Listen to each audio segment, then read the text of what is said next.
see it here explicitly or not, it's implied that this is part of the big gospel, that he does this miracle here.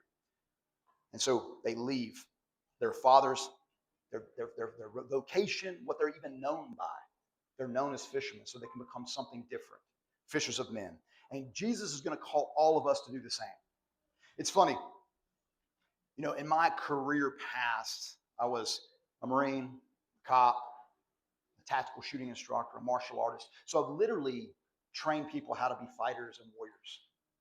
But God called me and said, I'm going to teach you how to make warriors for God. So in the same way that I train people, now I'm teaching the same thing, but in a different way, as much as anyone else here. And that's the same for you.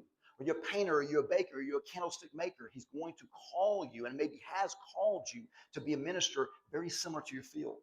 Paul was a tent maker, right? And what did he do? He set up tents all through Turkey and Syria and throughout the lands we call churches. David was a shepherd.